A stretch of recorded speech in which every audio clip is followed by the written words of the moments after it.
Shalom, salam sejahtera bagi kita semua.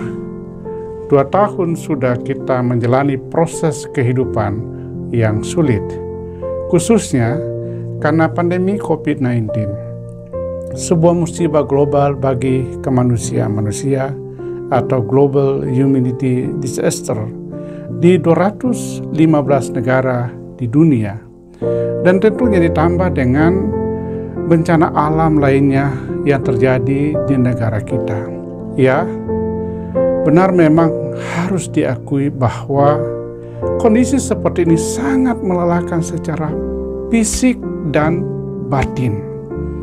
Tetapi sebagai orang yang beriman kepada Tuhan, kita tetap optimis bahwa badai itu pasti berlalu. Seperti yang dituturkan oleh penulis kitab Pengkhotbah bahwa segala sesuatu ada waktunya. Ya, intinya bahwa ada waktunya kita mengalami situasi sulit, tetapi ada waktunya juga kita mengalami pemulihan dan kemenangan atas berbagai kesulitan hidup. Sudah barang tentu bahwa pemulihan dan kemenangan yang diraih tersebut karena pertolongan Tuhan.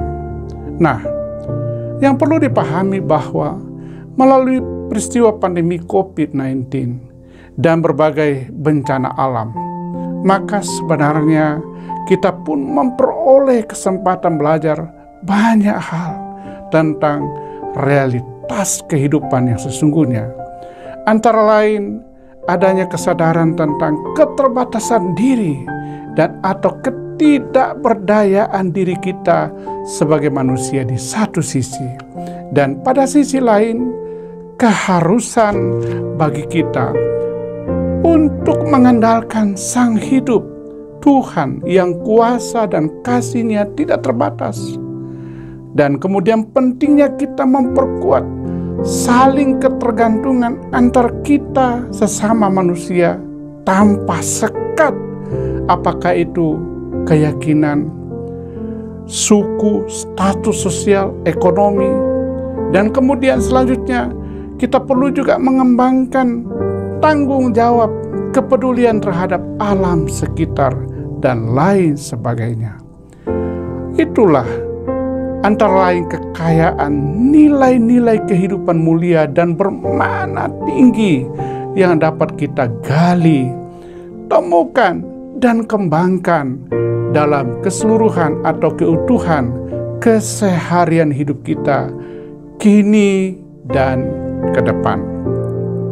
Walaupun benar memang bahwa pandemi COVID-19 belum berakhir seiring munculnya varian baru Omikron dan termasuk potensi terjadi bencana alam berikutnya, namun saya meyakini bahwa Tuhan telah menganugerahkan hikmat dan kecakapan yang cukup, bahkan lebih dari cukup, kepada pemerintah dan seluruh elemen masyarakat bangsa kita untuk mengatasinya.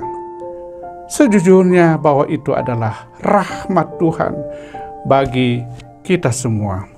Dan yang terpenting, kita harus meyakini sungguh-sungguh bahwa Tuhan kita tidak tidur. Kasih setianya tidak berkesudahan bagi umatnya, yakni kita semua. Dia adalah Immanuel bagi kita.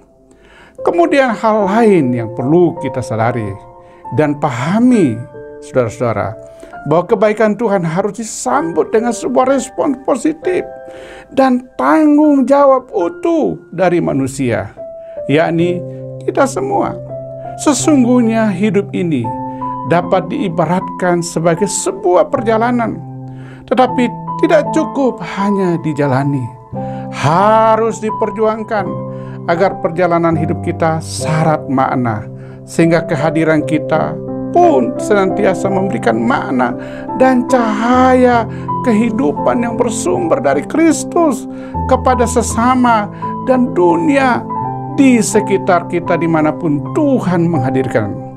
Ya, memang tidak mudah, tetapi harus diusahakan seraya memohon kepada Tuhan, Sang Penolong yang sejati, agar kita dimampukan menjalani hidup ini dengan syukur, saudara sekalian. Dalam rangka menjalani tahun 2022 yang akan datang, saya mengutip Mazmur 31 ayat 5. Ke dalam tangan-Mu-lah kuserahkan nyawaku. Engkau membebaskan aku, ya Tuhan Allah yang setia. Dari ayat ini terkandung suatu keyakinan, kerinduan dan harapan kita semua.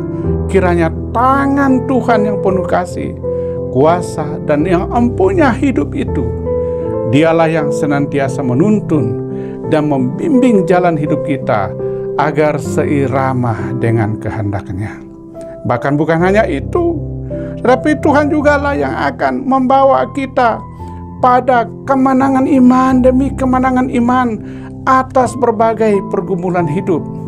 Itulah sebabnya kita perlu memantapkan keyakinan iman bahwa bersama Tuhan badai kehidupan kita pasti berlalu.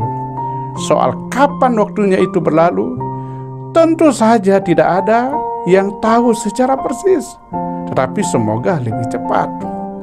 Tetapi yang terpenting adalah diperlukan kesabaran menunggu waktu Tuhan.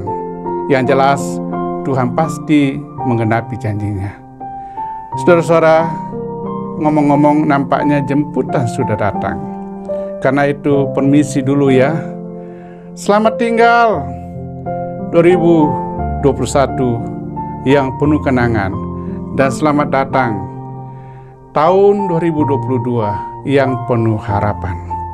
Mari kita sambut tahun 2022 dengan gembira dan penuh sukacita yang disertai dengan karya-karya nyata yang bermanfaat bagi keluarga, gereja, masyarakat, dan bangsa, yang olehnya biarlah nama Tuhan saja dipermuliakan.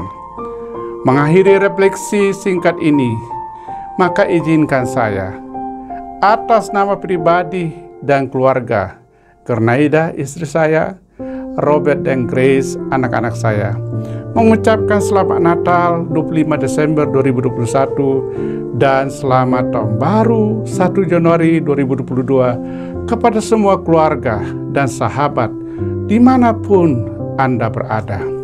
Stay healthy and be blessed.